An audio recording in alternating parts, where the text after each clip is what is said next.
Hopefully we are live. Hopefully. We'll see. If we are, hello. Good evening. Welcome back.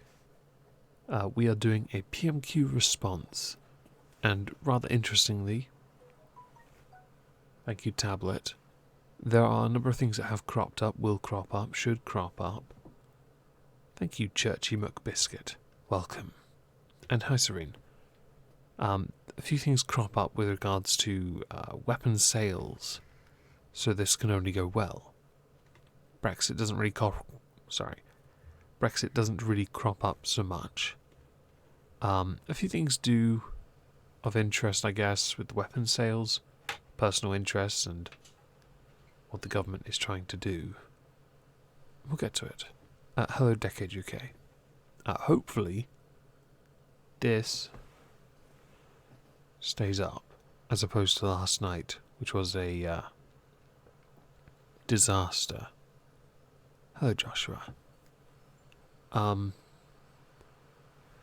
There are a few other interesting questions, if we have time, I want to get to. I've got to find them, though. But I do think they are fascinating. Hello, the dead and the damned. Yeah, anyway. Let us dive. Hello, Bob. Hope you're well. Hello, Flamesword. Let us just... Sorry. Let's just dive right into it. I do apologise.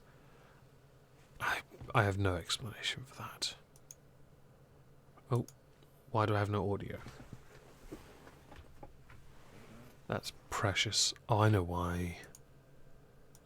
I know why. I muted YouTube. That's why. I do apologise.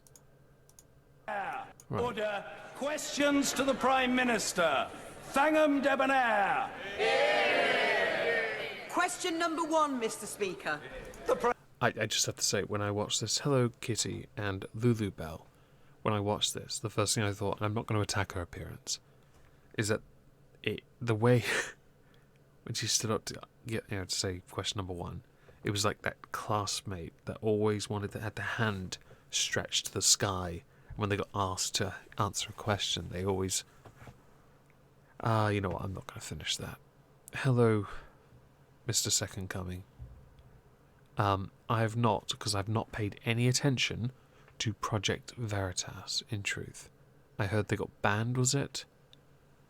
That's all I know.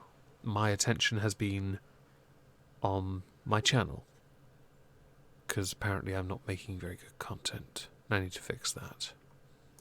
Prime Minister. Thank you, Mr. Speaker. Prepare for virtue, everyone.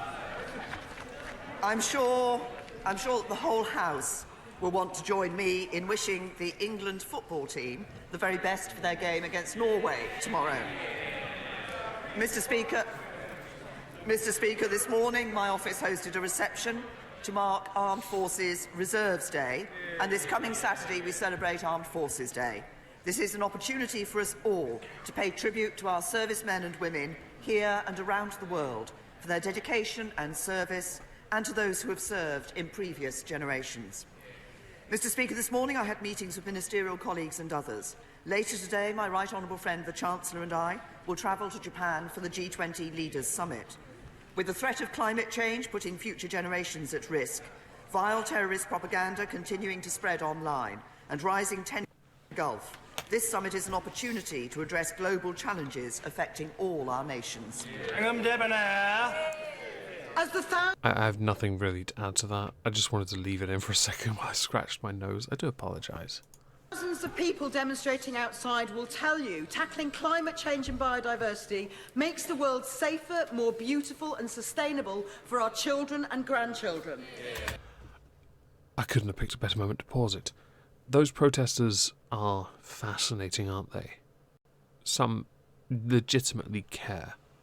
And then there are the others who are almost the professional complainer, the ones who are propped up by their fathers and mothers who are wealthy.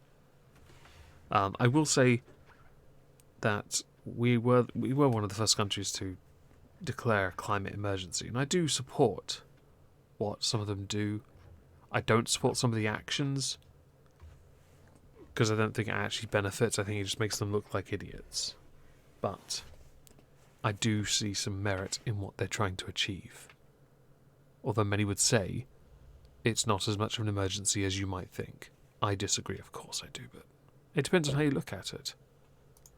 Does the Prime Minister agree that one of the first acts of the next Prime Minister should be, urgently, a new Environment and Climate Change Bill, putting into place all the recommendations of the Committee on Climate Change to meet net carbon zero, making the world a more beautiful place? Yeah. Did she say beautiful place twice there? Was that just me? Doesn't matter. I tend to agree that there needs to be a net carbon emissions reduction. It needs to be something that they work hard on. Hello, Faith. Hello, Karma. Hope you're both well. I know the government does have a net carbon emissions. They have a set of goals, and they're on target to hit the first. Well, they hit the first two. They're on target for the third. Or they're off by 6%. Yeah, I think they're off on the next one, but that was poorly timed. My apologies. I do think that it could be perhaps because the government set a goal that was unattainable because of circumstances beyond their control.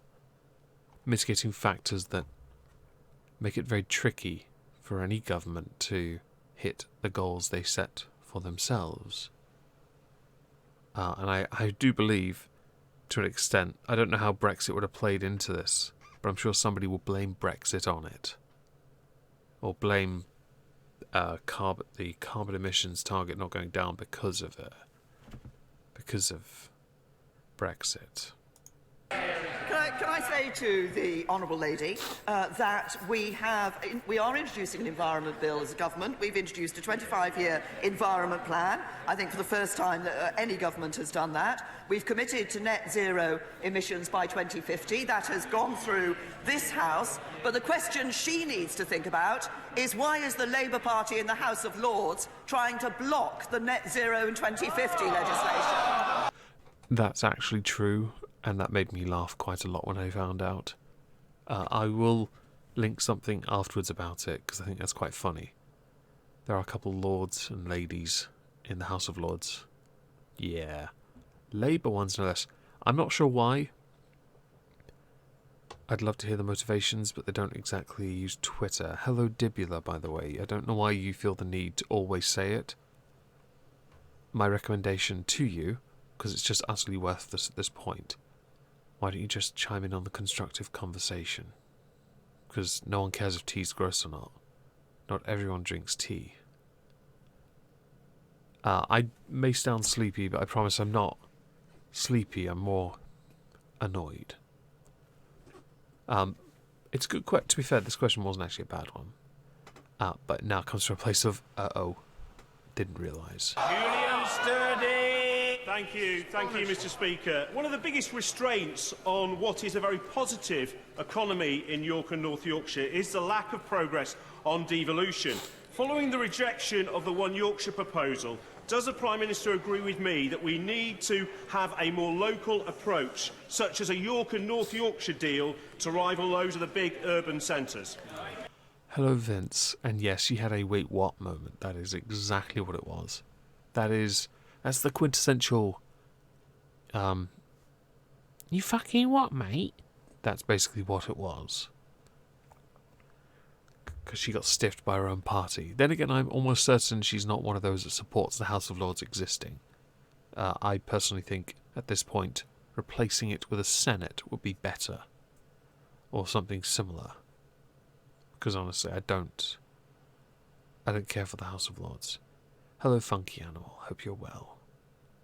Well, can I say to my honourable friend, I absolutely recognise, as we do across government, the enthusiasm and dedication in Yorkshire for devolution, and the potential seen there for harnessing local people's sense of identity with Yorkshire. and we share the ambition of doing what is best for Yorkshire, its people and its businesses. My right honourable friend, the Communities Secretary, has now met with Yorkshire leaders. Discussions are continuing about a different localist approach to devolution, and officials are having initial meetings with councils, including York, and will be interested in hearing their ambitions for devolution. Jeremy. I'm not a huge fan of this whole devolved. I do agree in giving more councils powers to govern their areas, like counties, or state equivalent of, the state's version of a state. I do tend to agree with that, with the UK government having absolute control over all of it, taking over when necessary. Not quite sure why York needs to be devolved, but I really didn't care enough. It's north. I'm from the south. We don't care much about the north. No offence, it's just we don't go there, because we get beaten up. Might be a charity thing, yeah. Corbyn. Thank you, Mr. Speaker. I hope the whole House will welcome today's mass climate lobby that's coming to Parliament today. Before we go into his virtue, the flower he's wearing, I believe it is in honour of Nazreen, I can't remember what her name is, the journalist who is currently in prison in Iran. Nazreen Zabari? I'm going to leave it there before I make any more mistakes. Yes. To be fair, I would get stabbed if I went anywhere above... Well, actually, if I went anywhere near London or above. Zagari Ratcliffe, thank you, Cyrene. I knew you'd know. But yes, because she's in prison in Iran, the entire Labour, and I believe SNP as well, are all wearing... Hello, Ventilo. Are all wearing those flowers. Some solidarity thing. I believe there isn't a single Conservative member wearing it, but I'm sure we will notice if there is one. It is quite a big little badge. And we should be proud of it. This House, after all, became the first Parliament in the world to declare a climate emergency. And I want to pay tribute to the young people and young climate strikers that have done so much to raise awareness of this issue. And I hope members will take the chance today to meet those that are coming to lobby and learn from them, because they feel very passionately on the issue. I also acknowledge it's Armed Forces Day and the celebrations are going on this week. And Lol, a pacifist commending that. Hello, Madam Denk. Hope you're well.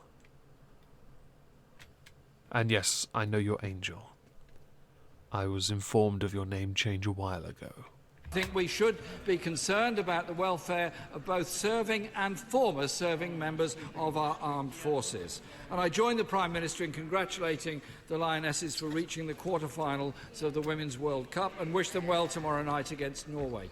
I should say, hello Echo, by the way. I should say, I haven't paid any attention to the Women's World Cup. It's just not.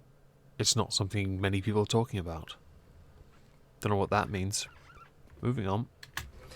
Mr. Speaker, I welcome the judgment of the Court of Appeal last Thursday against UK arms sales to Saudi Arabia. The court found that the government had, and I quote, made no concluded assessments of whether the Saudi-led coalition had committed violations of international humanitarian law during the Yemen conflict and made no attempt to do so. Does the Prime Minister dispute that finding? Before she answers, I am going to link the source he is citing, because I am going to read from it in a moment. Once the Prime Minister gives her response. If that... Yeah, it does. Right, cool. It is 46 pages long, but we're going to focus on a couple of pages. Hello, So Psyched, and Lord Granny Goblet. Jesus. That's a creative name. Hope you're all well.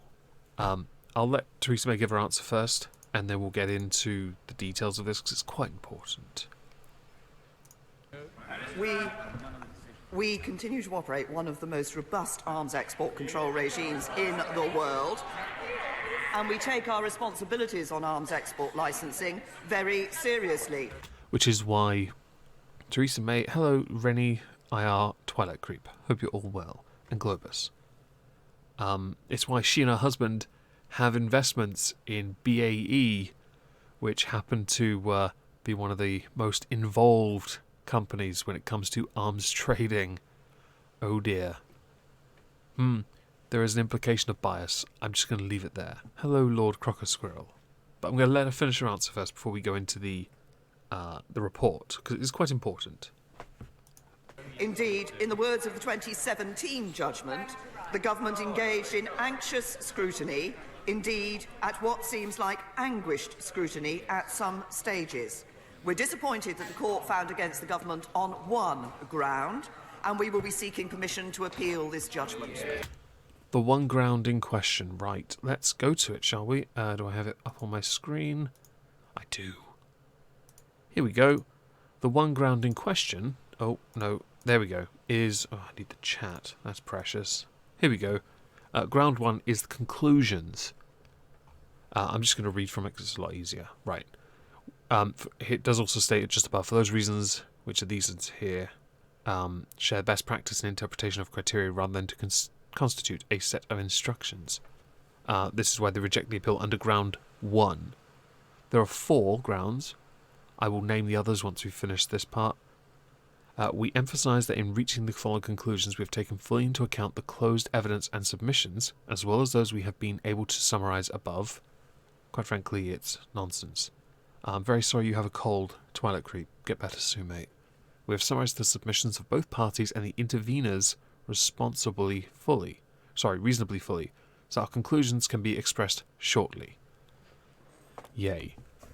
We are grateful to all counsel for the clarity, blah blah blah. Turning firstly to interveners, we accept that the major NGOs, non-governmental organisations, including the interveners and the UN panel of experts, had a major contribution in recording and analysing events on the ground in the Yemen conflict.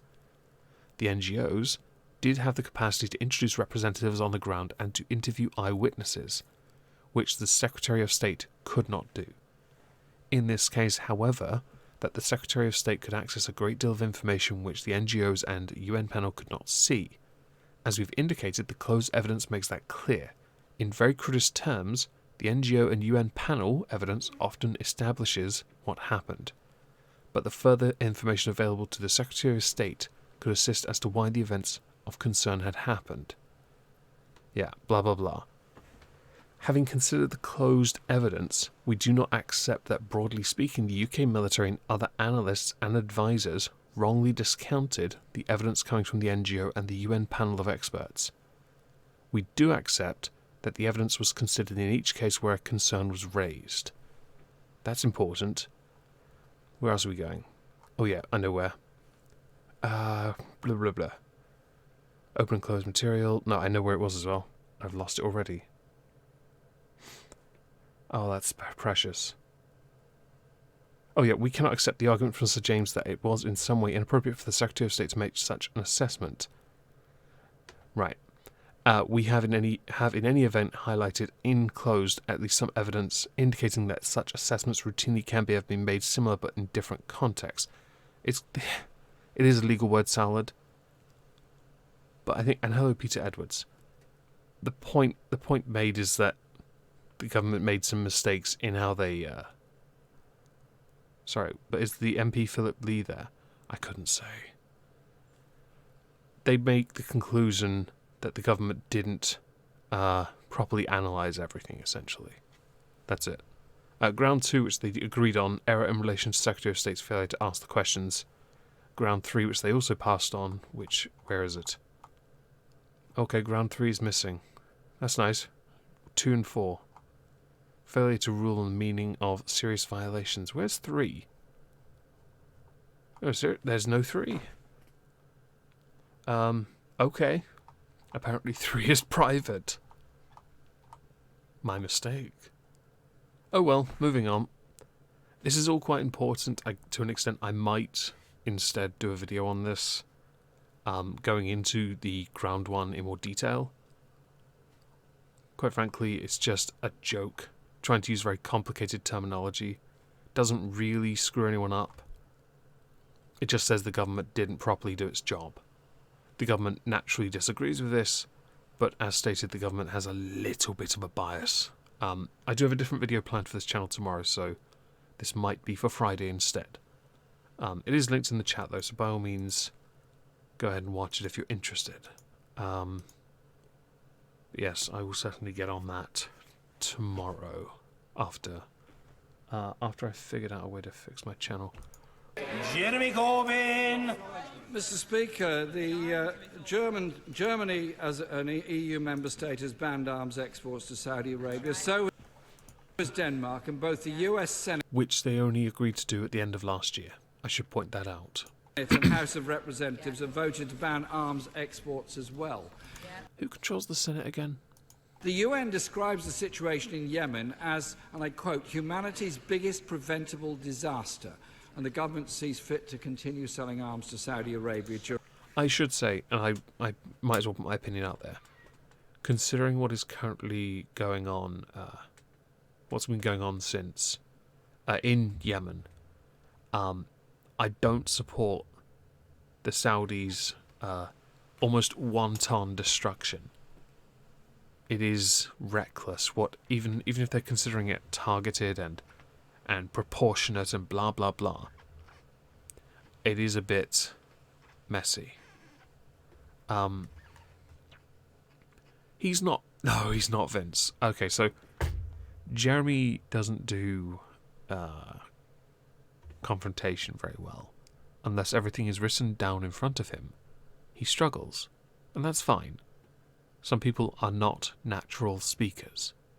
I am a prime example of this. I'm doing this live, and I am pretty awkward at the best of times.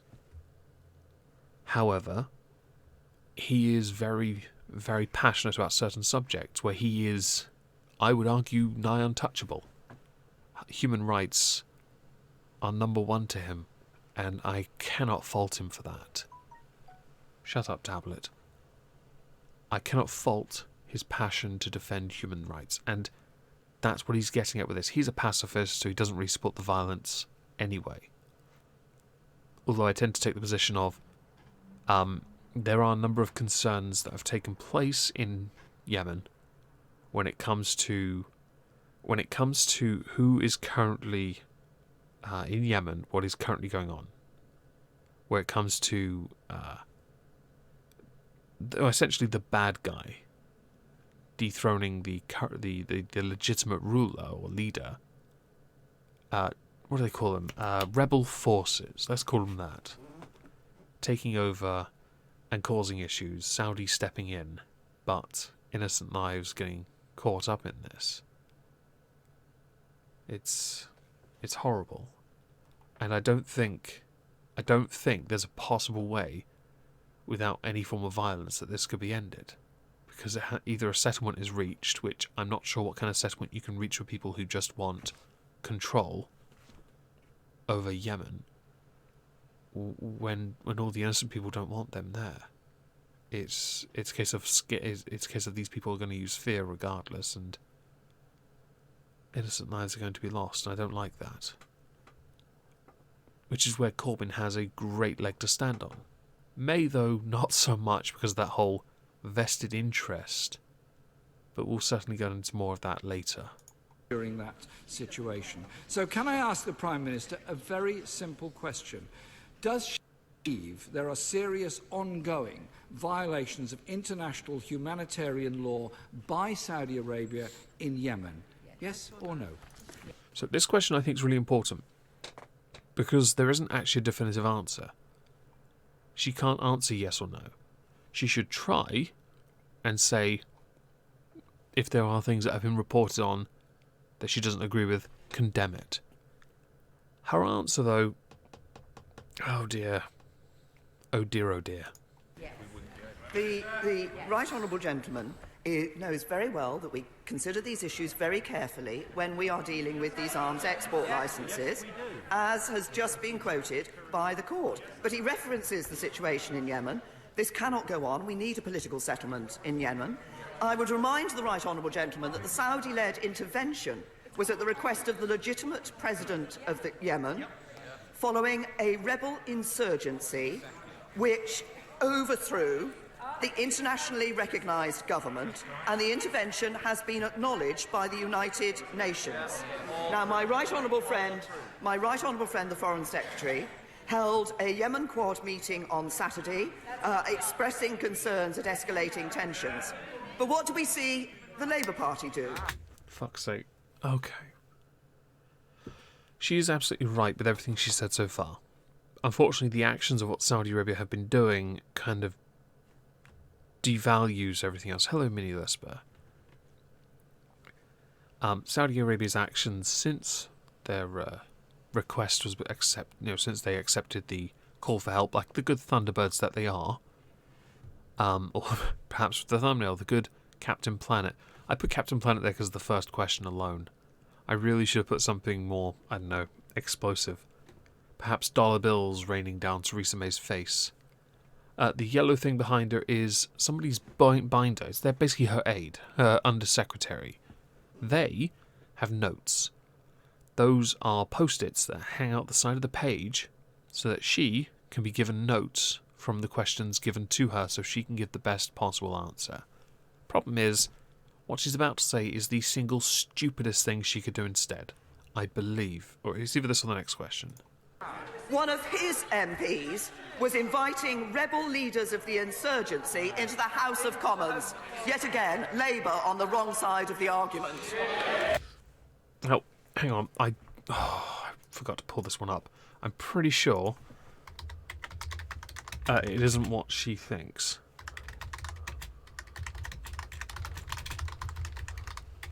Because I think it was a peace-related thing to try and...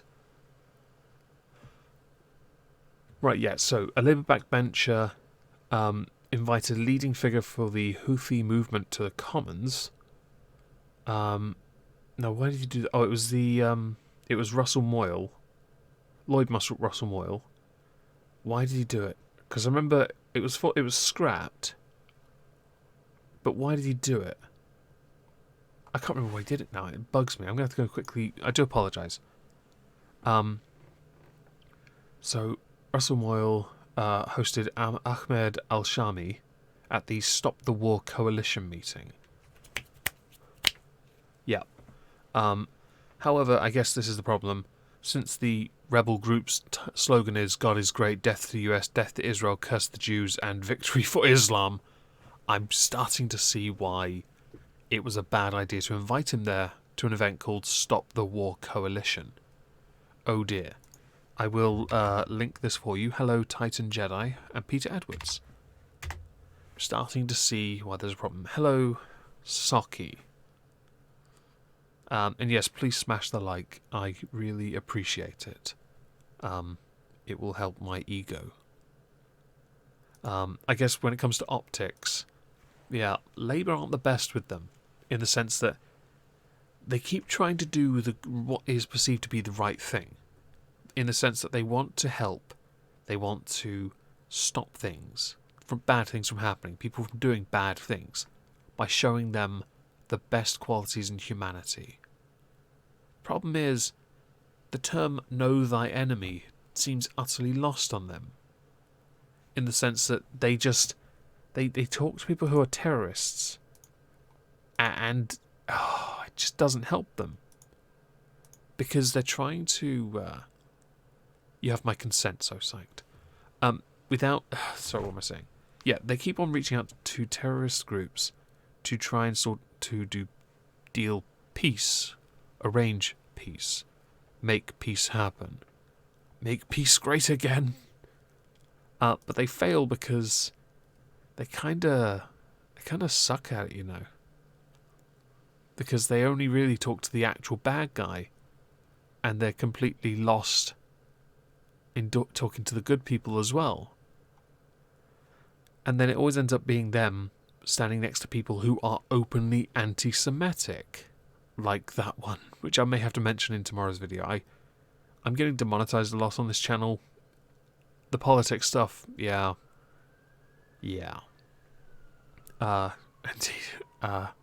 Theresa May's answer, not great. Because really it's just an excuse to attack them for being anti-Semitic. But forgetting context, they were trying to deal or arrange peaceful settlements through alternative means. It's just optics at that point. Jeremy Corbyn!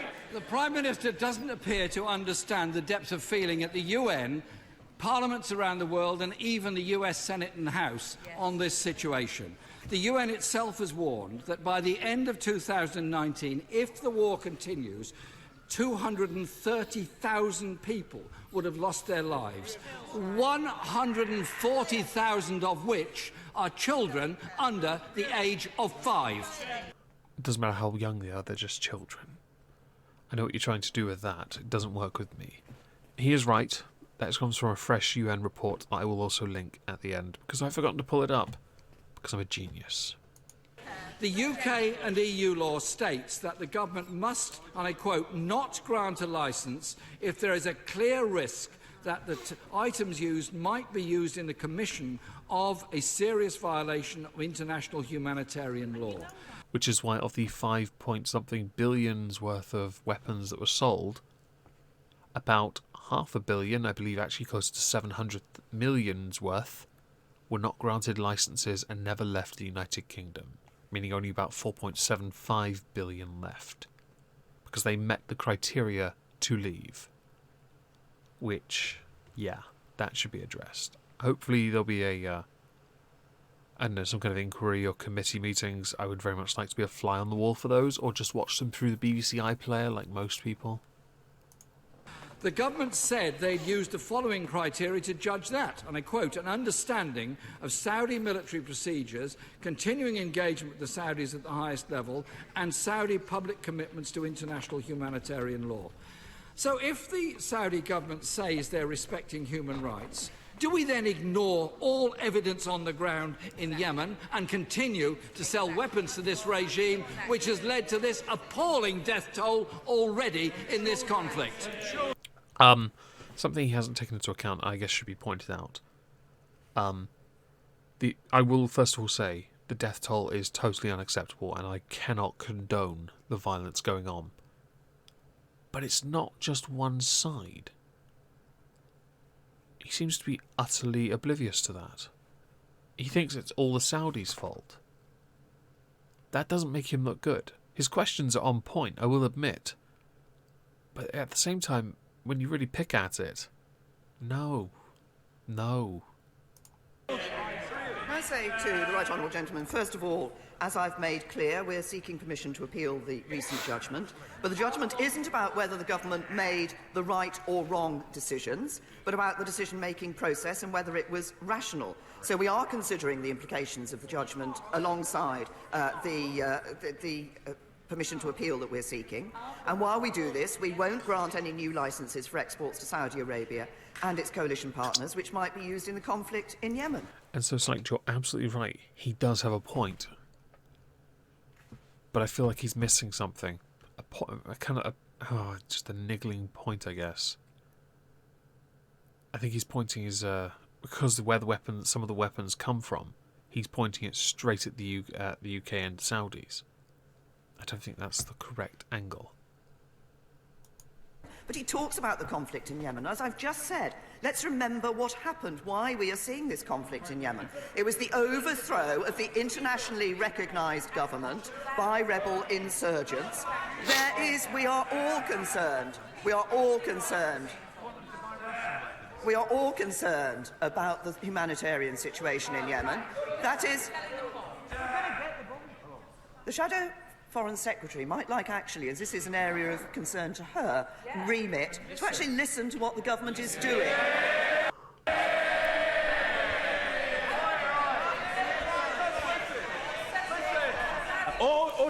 Order. The questions must be heard and the answers must be heard. The Prime Minister. We are all concerned about the humanitarian situation in the Yemen. I will say, if you actually cared to begin with, and I do tend to agree with Jeremy Corbyn on this one, the government should have suspended all sales immediately. But so that there was an income coming in, I think that was why they didn't.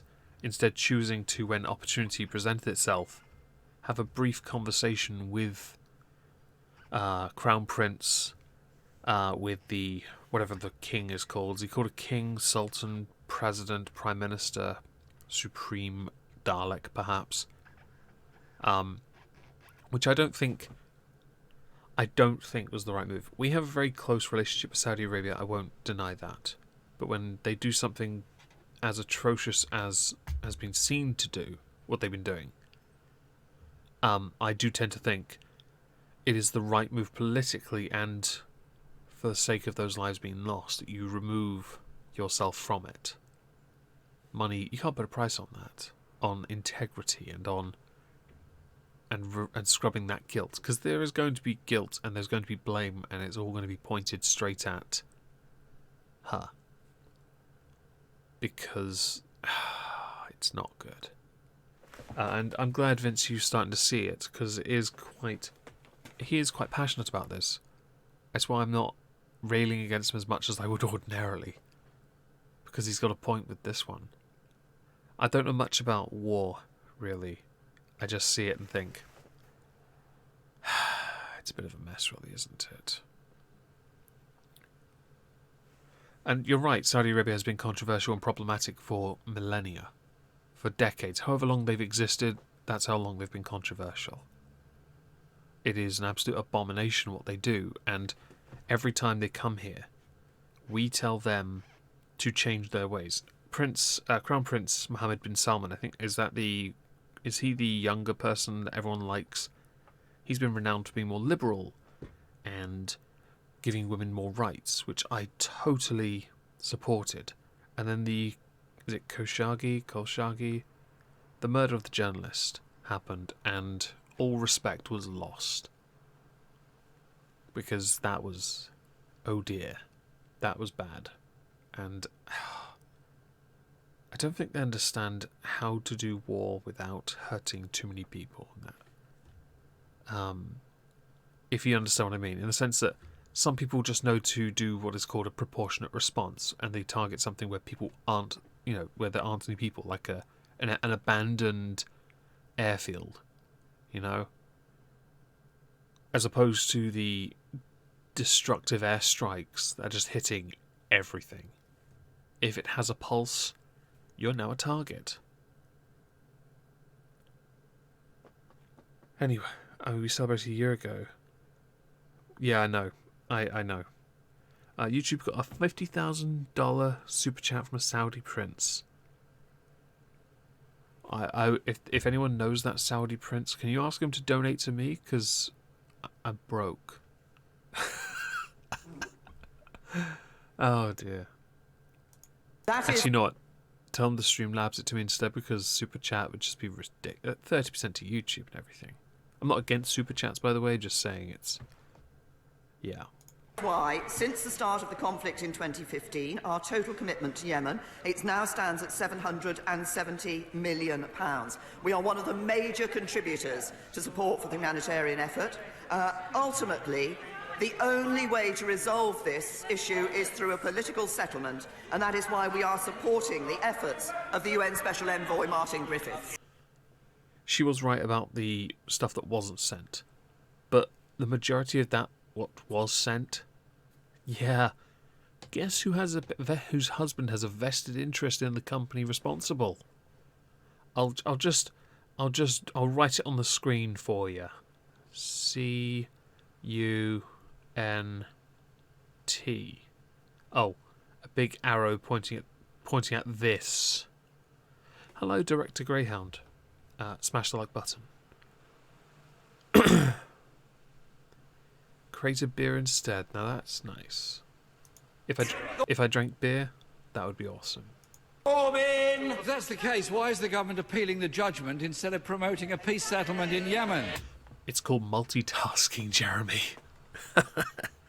I would say they're appealing it because they believe that the ground is incorrect. That's why.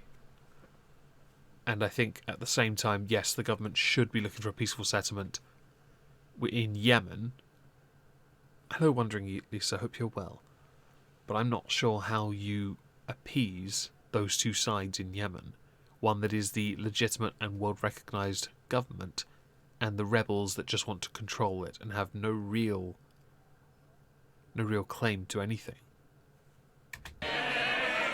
Since 2016, Mr. Speaker, for 3 years, United Nations experts have been saying that the Saudi coalition has violated international humanitarian law in Yemen. This air campaign has killed tens of thousands and injured and displaced many more. The government says there can be no military solution to this particular conflict. There can only be a negotiated and political solution. If that is the case, why have they pumped £4.6 billion of military equipment into this brutal bombardment already? Because they were pre-existing trade deals. That's why. Just saying, they weren't new deals, they were pre-existing.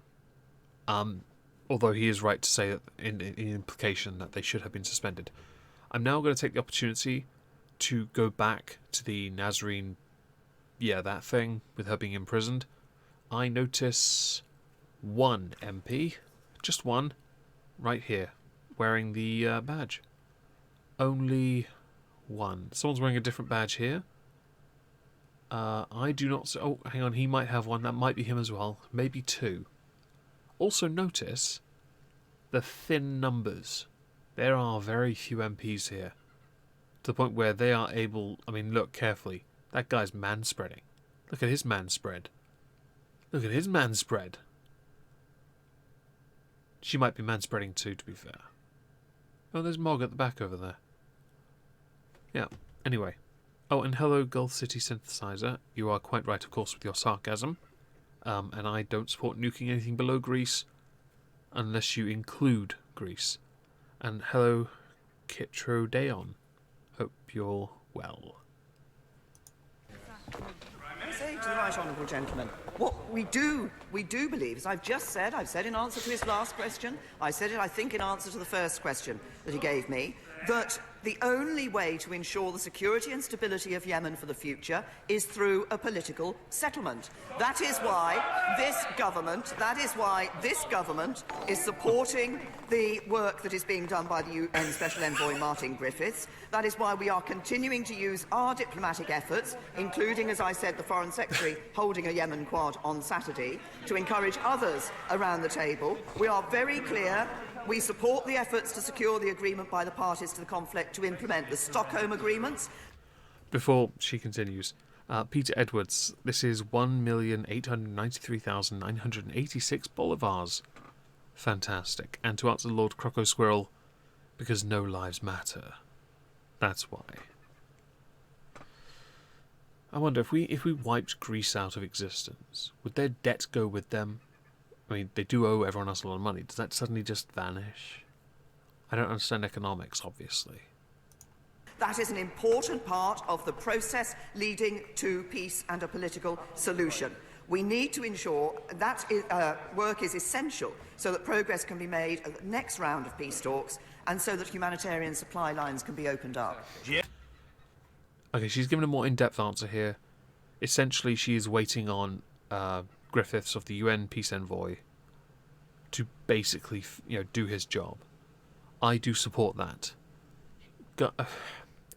In this case, I believe Corbyn supports foreign intervention, in the sense that we march in there and just go, "Okay, dear, calm down. You sit down there. You sit down there. We'll talk. Yeah, in it, fam." I believe that's how diplomats address what I believe they consider to be peasants. Hello, Psychomagus. If I fake my death, maybe my debt will be wiped clean. And I'm going to be I very proudly tell people this. 2-3 months ago now, after being in debt for about 7 years, I'm now debt-free, and it is one of the most liberating feelings ever. I have to thank YouTube for that, because if it were not for with your help, I'd accomplished, I would not be debt-free, and that's great. It's a good feeling. Jeremy Corbyn! It was her Trade Secretary who said there couldn't be a military solution to this conflict. Surely the government...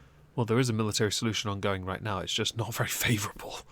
Should think on this and stop the sale of arms to Saudi Arabia. I do tend to agree with stopping the sales or ceasing the contractual obligations until the peace envoy has done his job. I don't think you can do your job while you're being bombed. And I don't know how they're going to come up with a solution with rebels and the government. Just last week, the UN Special Rapporteur, Agnes Kalamard, said there is credible evidence that the Saudi Crown Prince Mohammed bin Salman and other high-level officials are personally responsible for the horrific murder of Jamal Khashoggi. Okay, so I paid a little attention to this and then read into it, and it did seem pretty damning. But there was never anything definitive that said outright, yeah, he did it. Anyone in my chat, does anyone know about whether or not Salman was actually involved? Because as far as I was aware, I was led to believe it was somebody else acting as if they were doing what was right for the prince. But I didn't know. I know that it caused enough of a stir that people were saying he should have he should not be allowed to be the next ruler. I feel like I knew enough to know that I was very uncomfortable with what had happened, but never felt like enough had been put out there to explain fully whether or not there was enough proof.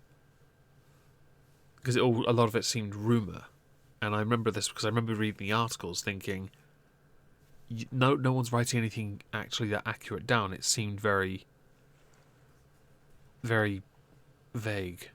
They botched the liquidation of a political enemy. Yeah, they do. Dictators do that. You're quite right, Peter. Does the Won't somebody rid me of this bothersome reporter? Prime Minister Hello, number accept one, that by the way. assessment? I say, right honourable gentlemen, we do want to see accountability for this horrific murder. I raised the death of Jamal Khashoggi with King Salman at the Sharm summit.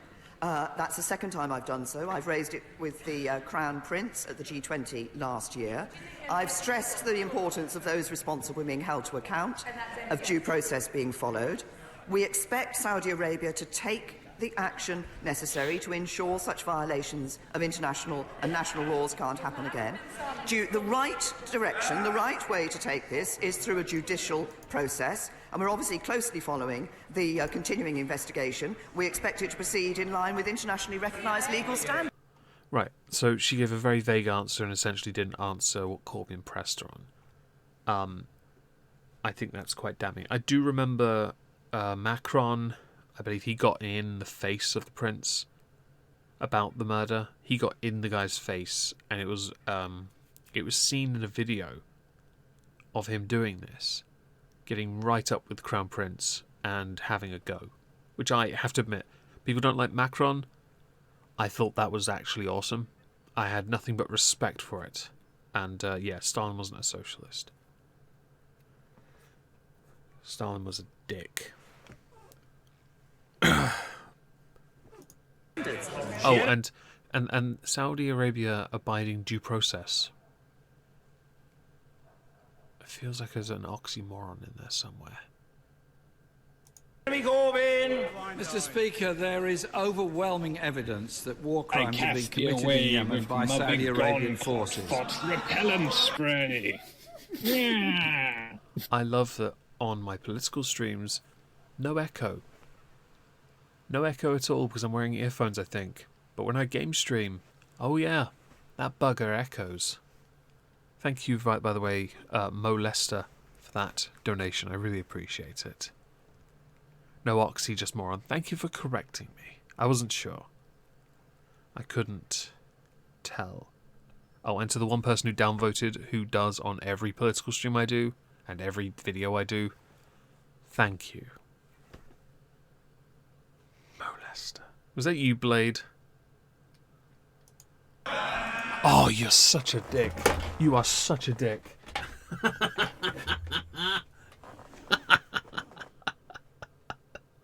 Prick.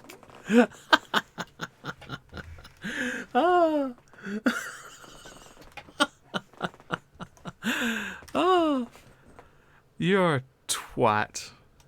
I know that was you as well.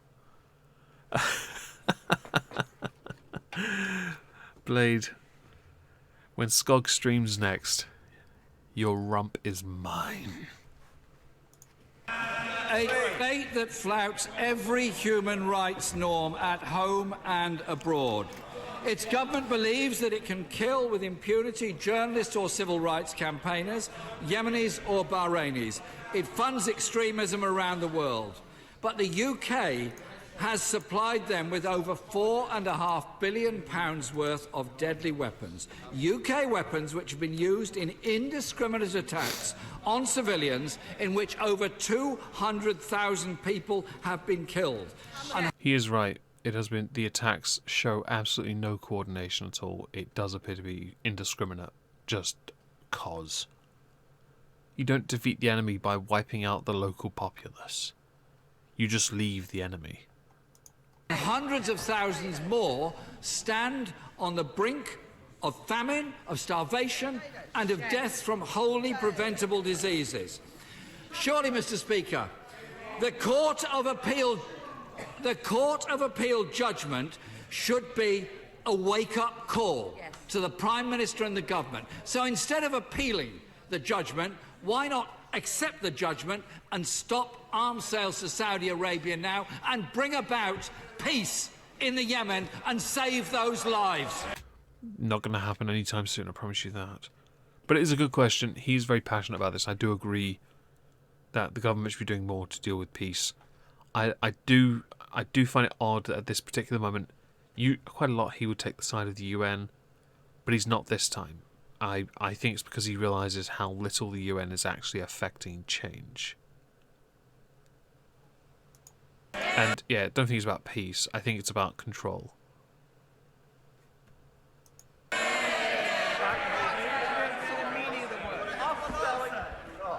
The Right Honourable Gentleman says to me, bring about peace in the Yemen. It's exactly what we are working with our international partners to do through the United Nations and through the Yemen Quad. But also the... When they keep saying Quad, am I the only person who thinks of the Quad? I can't be the only person that... Oh dear, it feels like an Americanism, and it confuses me every time I hear it now.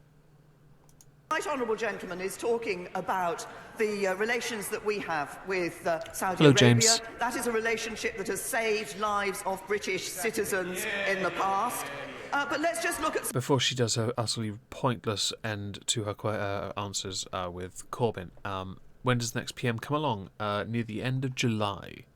The current campaign to choose between Boris and Jeremy is heating up.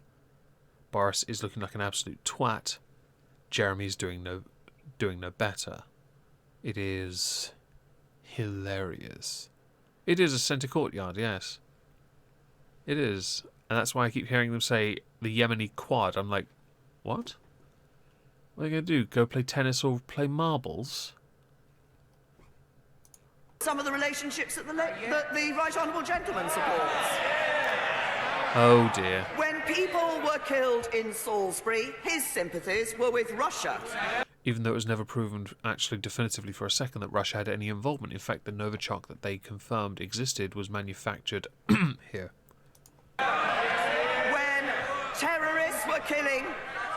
When terrorists were killing our people, his sympathies were with the IRA. He was trying to arrange a peace meeting, or peaceful settlement and a peace meeting between the IRA and everyone else. Yeah. Remember that optics thing I told you about earlier with the anti-Semitism? Yeah, this is going to come up tomorrow in a video I put on this channel. Yeah. And in the recent tanker attacks in the Gulf, his sympathies were with Iran. He never backs Britain, and he should never be Prime Minister. I think with the Iran situation, I do think it's become a massive dick-waggling contest. I think everyone needs a nice cold beer and to simply sit down. If they need to, take a literal chill pill. Perhaps get some CBD oil and just relax. I do think Corbyn has a point with the attacks in Yemen. Iran. He does with the Yemen as well, to be fair. Because I don't think it is actually constructive. But at the same time, Iran really shouldn't have shot that drone down. it was not in their in their sky. It wasn't, it wasn't where they said it was. Did anyone did a video on the proofs on the Salisbury attack? No, because it was all buried. It took me ages to find a little minute little detail that proved it wasn't manufactured in Russia, and in fact wasn't one of the strains produced in Russia. It was a strain produced over here, because Novichok isn't a single formula. There are signatures. Let's skip ahead to the paper fiddler, shall we? Right. So the paper fiddler is going to say a few things, and one of the things he's going to say is going to take a while.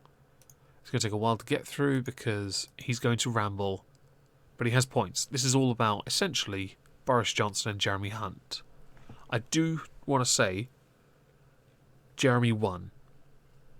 Nobody here can deny it. Jeremy destroyed her. Because she had no answer. She had a few good points, but she's placed her faith in the UN. I think that's where many people feel let down, because we're such a big influencer. Why aren't we taking the initiative when we've done it before? We've ignored the UN to airstrike chemical weapons bases in Syria, which were later proven to be nothing. Did anyone prove that? No. Because, and Blade, I bloody well now know it was you that damn well donated that money. You dickhead. Ah, love it. Moving on. Paper Fiddler, everyone. Protect your reams. Hashtag Paper Lives Matter. I would like that in the chat, please. Thank you, Mr. Speaker. And can I associate myself with the remarks of the Prime Minister with our reservists? I am happy today to be supporting a badge on supporting Nazanin Zaghari Ratcliffe, and I hope in the days that the Prime Minister has left in office she will do what she can to secure the release of Nazanin from jail in Iran.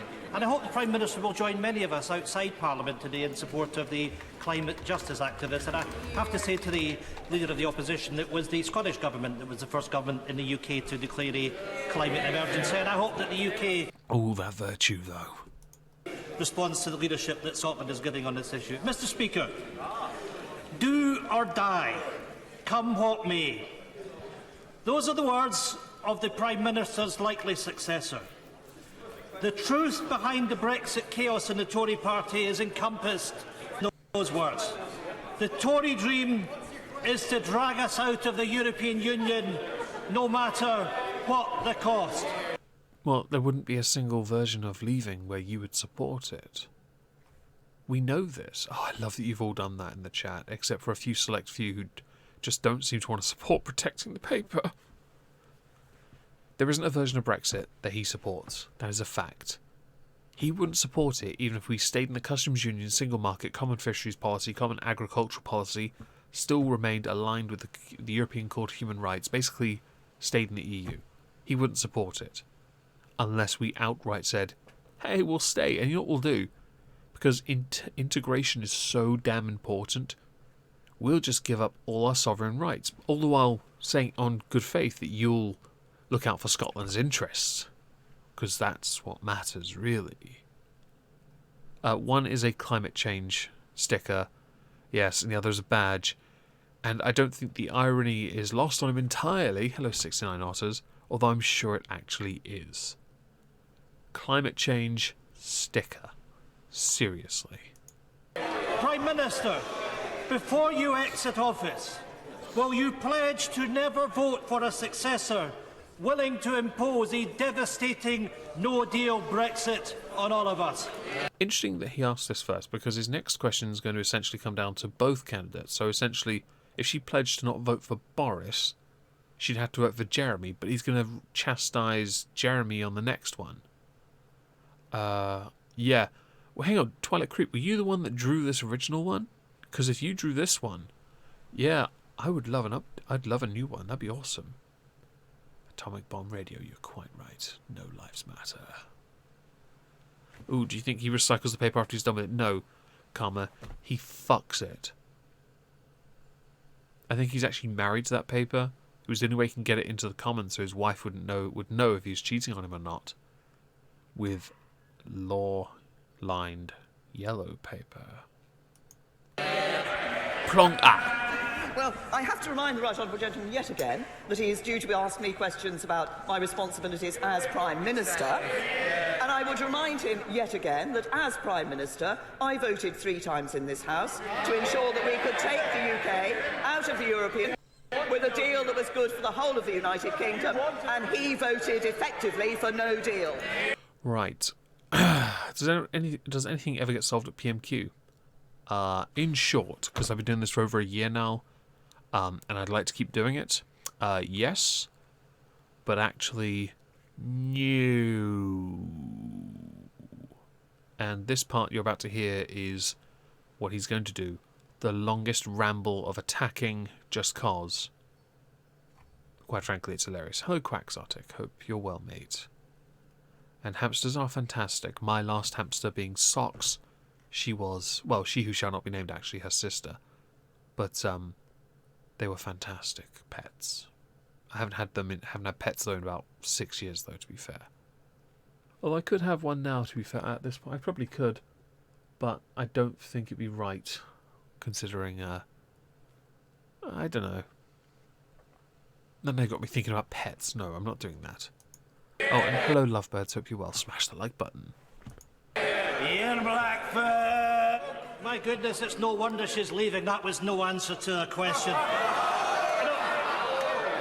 The Prime Minister is showing gross cowardice. On the one hand, the Tories are asking people to put their faith in the most incompetent Foreign Secretary in a century. A man who has made a career out of lying, who has spent his week avoiding the media, staging photos and playing to the extreme delusions of the Tory shires. That's at Boris Johnson, for those who don't know. On the other hand, we have the most incompetent Health Secretary in our history. A man who writes books. This is Prime Minister's questions, and all we're getting is attacks on the future Prime Minister. I wonder what he's going to say when the new Prime Minister is chosen.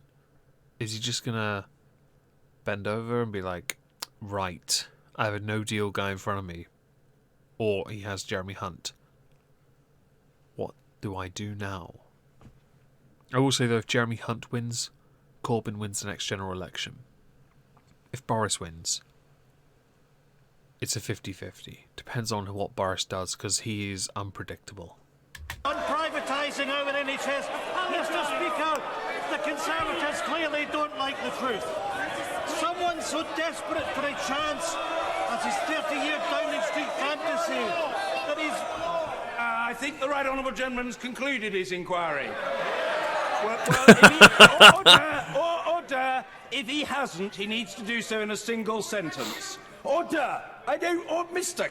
I just want to say, I'll leave it... Oh, I'm going to leave that pause face up for a second. I'm going to remove Paper Fiddler for a sec. Oh, that's glorious. Okay. I like that he didn't tell him to take back anything he said. Like, in the sense that he's outright called someone a liar. Right? Last week he outright called someone a racist. I am loving Blackford right now. Because he's got... For a pudgy, balding guy, he must have massive balls. Look at that face. Oh, it's amazing. Oh. Oh dear. I want a Burko action figure as well. If someone could 3D print one, I'd love it. Let's continue. Cowan, I'm sure you're a well-intentioned fellow, but I require no counsel from you. One sentence. We've got a lot of questions to get through. A sentence. Well done. Mr. Blackford. Mr. Speaker, in her last days in office, will she finally act in the best interest of these islands, not the Conservative Party, and admit that neither of the candidates for office should ever be elected Prime Minister? You're going to get a cop-out answer, but I don't expect much.